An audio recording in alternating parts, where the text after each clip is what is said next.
Yeah, well, first off, guys, we're thrilled to be a part of this league. I mean, look at this and the job that the Big 12 has done just with this event. It's exciting. I'm so glad three of our players are here to participate and see this. It just kind of shows you that we're in a first. Yeah, Odie's waving to me back there, so thanks, O. But this is a first-class league in every facet. That's been obvious from the first moment we joined in any interaction I've had. I'm so excited about our commissioner and the things that he's doing to take this league even further. He thinks about it differently. He's ahead of the curve, and so I'm excited about that. And then from a basketball standpoint, guys, as coaches, we're competitors.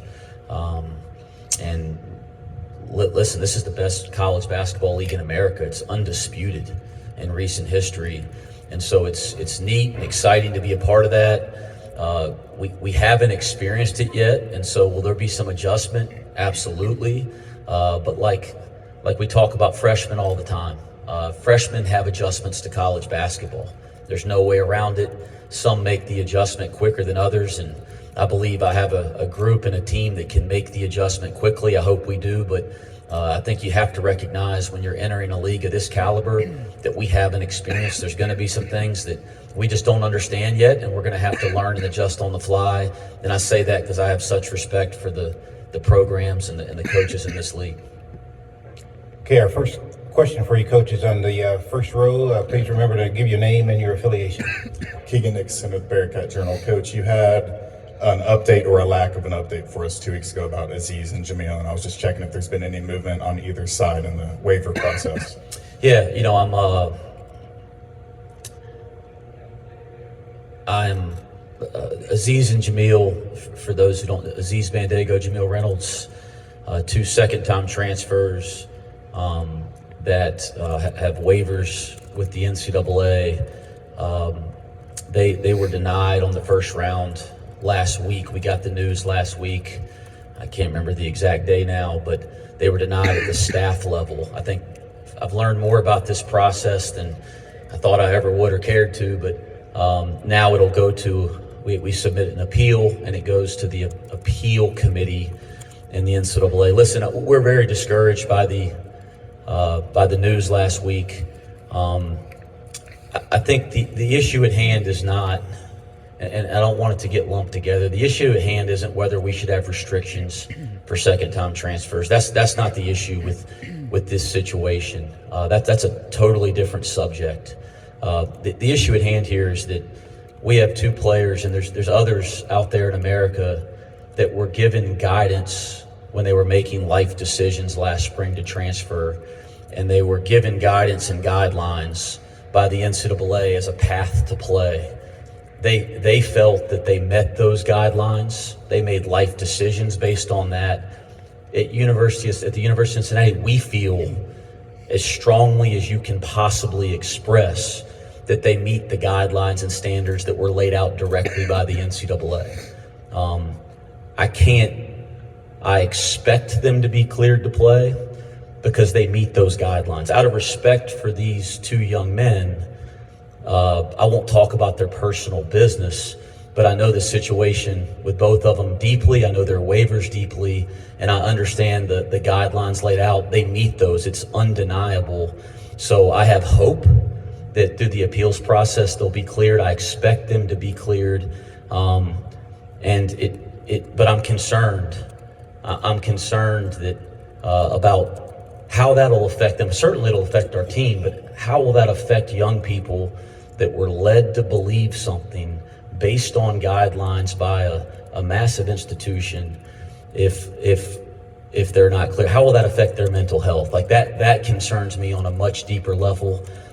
So we'll keep you up to date, but I'm hopeful that they'll be cleared through the next round of appeals. Okay, we've got 2 on the front row. The first one will be over here to your left, Coach. Scott Springer, Cincinnati Enquirer. Outside of Aziz and Jamil, you had a secret scrimmage. I don't know how much you're allowed to say.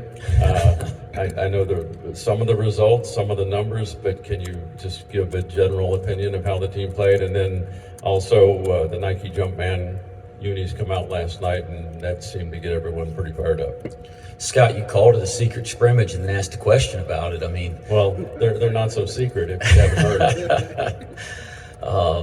no, I really believe, and I was talking to Mike Boynton about this earlier, like being able to get out and play against another opponent really early in the preseason.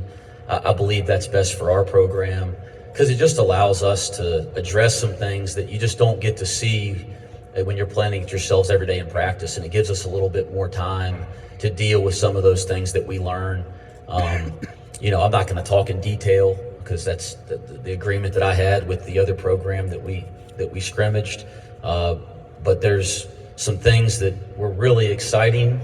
Obviously, Jamil and Aziz couldn't play, which was discouraging. But there were some things that were really exciting that we were able to see that give us hope, not just myself, but our staff, our players. I think we all feel we can be a really good basketball team.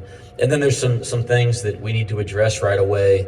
But the cool thing was it wasn't the type of stuff that you can't fix. It's the stuff you have control over. And a lot of it was the stuff we spend time practicing on, the details and the focus stuff that you practice every day. So I do think it was successful in terms of what we were trying to get out of it. The going back to Jordan Brand at Cincinnati, it's special to me. It's special to our fans. It's special to our players.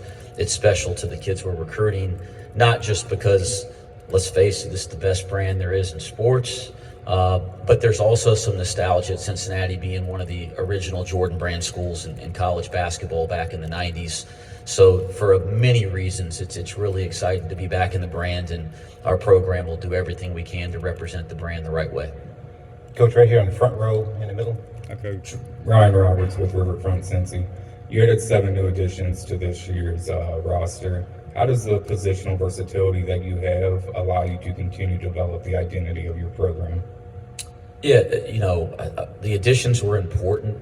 The first thing, we're entering this league, and as I've said, I'd be foolish to say I understand a league I haven't coached in, but from what we could see from a distance, this is a league of talented kids, talented coaches, and mature players, experienced players.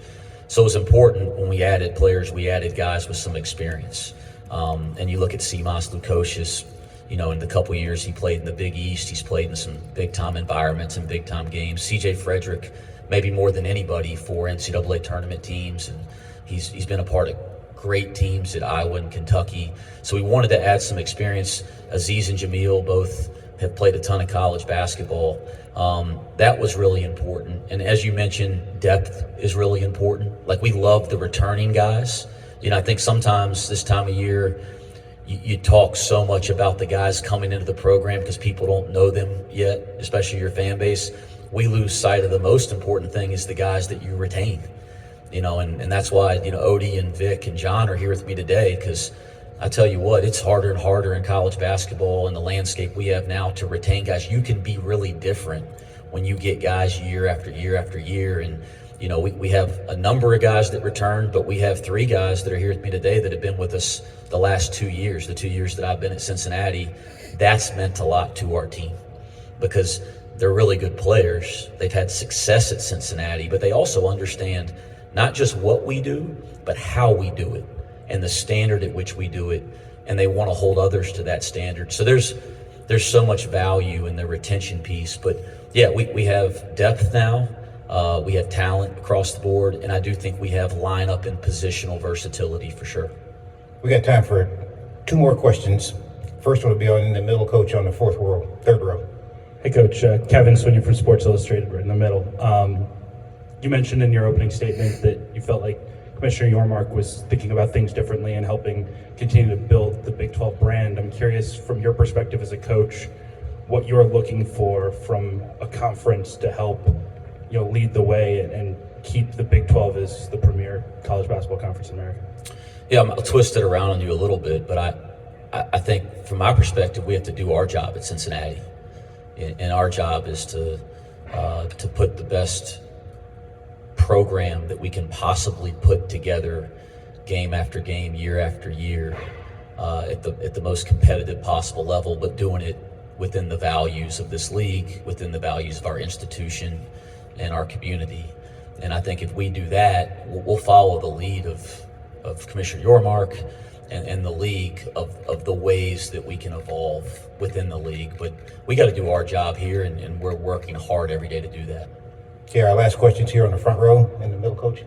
Neil Meyer with the Front Office News. You talk about a guy in John Newman who missed last season due to an injury. Just talk about what you were able to see from him this summer and this offseason heading into the season following the injury. Well, John is so important to our program. He was honestly, it was a massive loss last year. He probably had the best preseason of any player on our team last year. So in our secret scrimmages and things of that nature, nobody performed better than John. He was kind of the glue going into last year. So when we lost him the first week of the season, it had a massive effect on our team. And we figured out how to adjust and evolve. It took a while, but we obviously had less of a ceiling without John. So getting him back is a big deal. He's had a really healthy summer, a really healthy fall. We've limited his reps and limited some of his practice time just to protect him a little bit. He doesn't like that because he's ready to go. He's 100%. But I think we're just trying to be smart with him because he's such an important part to our program and our team. As people that have followed him, whether it was in his time at Clemson or his first year here playing for us at Cincinnati, I think he's one of the best defensive players in the country at his position. And then is a guy that just kind of does all the little stuff to make a team, and has evolved his skill set over the last year as well. Okay, Coach, thank you very much.